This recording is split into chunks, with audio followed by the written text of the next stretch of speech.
Terima kasih atas pertanyaan yang disampaikan. Saya akan mencoba menjawab, ya.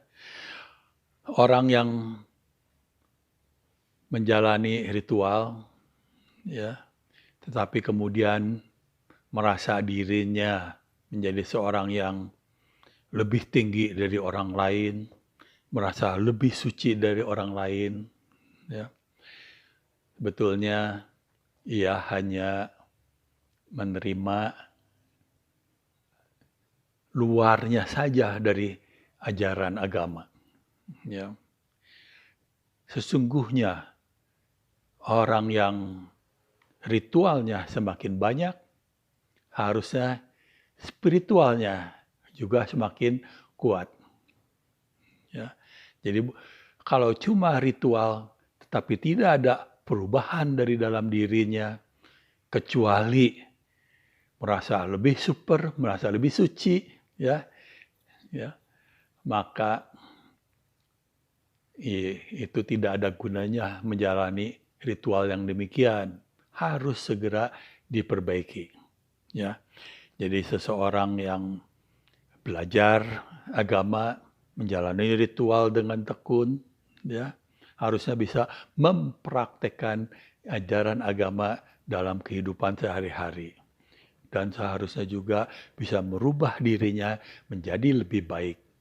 Pikiran di dalam dirinya, ya, kekotoran di dalam dirinya menjadi berkurang. Pikirannya menjadi lebih bersih, batinnya lebih baik lagi, ya. Jadi sekarang mungkin keserakahannya semakin berkurang, kemelekatannya terhadap materi semakin berkurang, ya. Kemudian kebenciannya, kemarahannya, iri hatinya, dengkinya juga semakin berkurang, ya. Demikian juga kegelapan batinnya juga semakin terbuka, ya. Batinnya menjadi semakin menerima sesuatu hal yang lebih baik lagi, lebih pandangannya tentang ajaran, lebih bisa mengerti terhadap ajaran, ya. Apabila demikian, ya, maka, ya, ritual bisa bermanfaat, ya, dan orang tersebut bisa tidak menjadi lebih daripada orang yang lainnya. Ada sebuah cerita, seorang guru suatu kali sedang menyikat WC, ya. Muridnya yang datang bertanya dengan heran, "Kenapa guru menyikat WC?" "Ya, barusan ada yang datang meminta nasihat kepada saya dan saya telah memberi nasihat kepadanya. Ya, setelah orang tersebut pulang, saya merasa diri saya lebih tinggi, lebih suci, ya. Kesombongan saya muncul. Jadi saya melakukan hal begini untuk mengingatkan diri saya kembali supaya, ya, bisa menurunkan ego saya, bisa mengurangi kesombongan saya, tinggi hati saya, ya. Jadi Bapak Ibu sekalian, ya, ritual berguna, ya, tapi lebih bermanfaat kemajuan spiritual. Kemajuan batin kita jauh lebih baik, ya, daripada kemajuan ritual. Lalu apakah penting untuk beragama? Iya, beragama tetap penting, ya. Harus beragama? Iya, ya. Kalau saya memandangnya, mungkin kita masih mendapatkan atau sesuatu hanya dari ritual. Itu nggak apa-apa, ya. Kita jalani.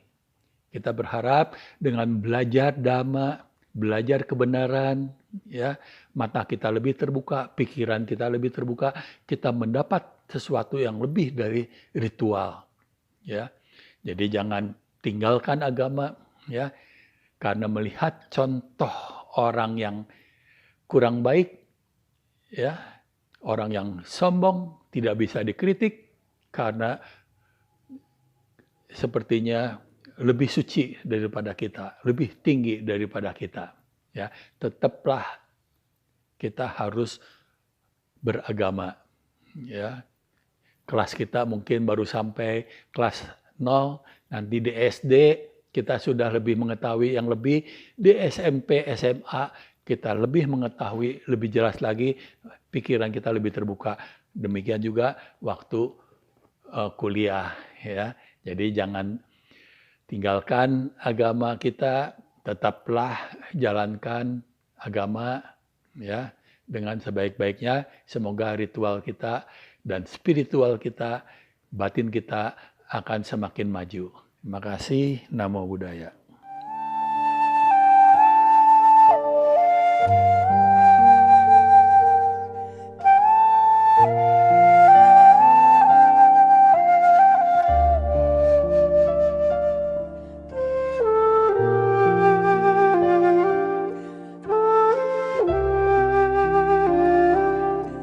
Sebetulnya ya, semua orang begitu dilahirkan sudah mempunyai sifat kebudaan. Ya. Tetapi dengan bertambahnya usia, ya, yang dipengaruhi oleh lingkungan, pergaulan, kemudian pengaruhi oleh pendidikan, ya, apakah punya pendidikan tinggi, pendidikan rendah, atau tidak berpendidikan, atau ekonomi, ya, apakah tidak bisa makan, ya, ekonominya kesulitan, ya, maka akhirnya sifat-sifat kebudaan dari banyak orang tertutup oleh keserakahan, oleh kebencian, oleh iri hati, dengki, kekejaman, keinginan jahat, ya, keegoisan, dan juga bisa tertutup oleh kemalasan dalam dirinya itu. Muncul kemalasan,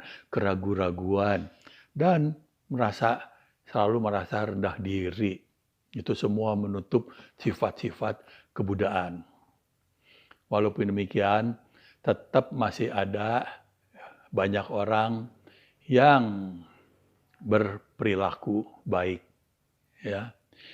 Misalnya orang tersebut tidak melakukan pembunuhan, ya, bahkan senang menyelamatkan kehidupan, tidak mencuri, mau berdana, ya, dengan secara sukarela, ya.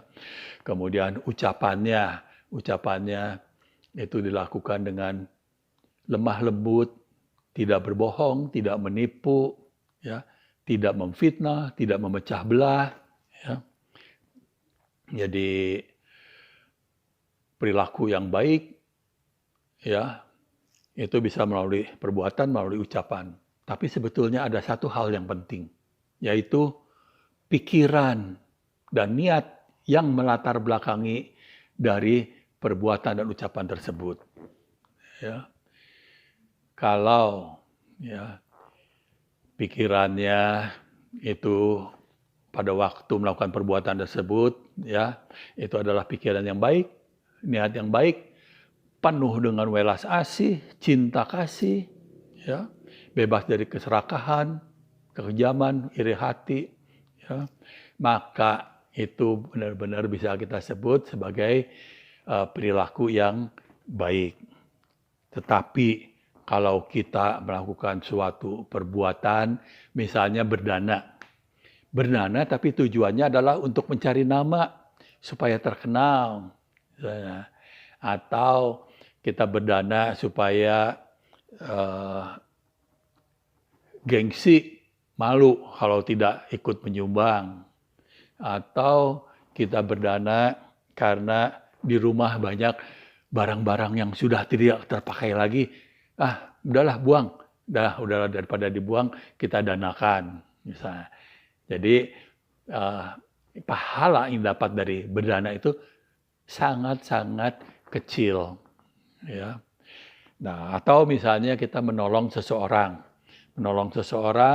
tapi ada niat jahat di balik menolong orang tersebut, yaitu kita menolong pura-pura baik, ya, tapi sebetulnya kita cari info keadaan rumahnya, ya, keadaan kekayaannya yang sebenarnya, cari waktu yang bisa untuk melakukan pencurian, perampokan.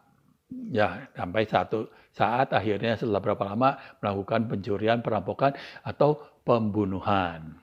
Ya, jadi melakukan perbuatan baik dengan niat baik, ya, dengan pikiran baik itu berpahala. Kalau demikian, itu ada kemungkinan bisa terlahir di alam surga, entah agamanya apapun. Jadi beragama Buddha atau tidak beragama Buddha atau tidak beragama sekalipun bukanlah penentu masuk surga atau tidak masuk surga. Ya, yang lebih menentukan adalah perilaku yang baik, benar-benar baik, perbuatan, ucapan, dan pikirannya. Demikian jawaban dari saya. Semoga memuaskan. Terima kasih. Namo Buddhaya.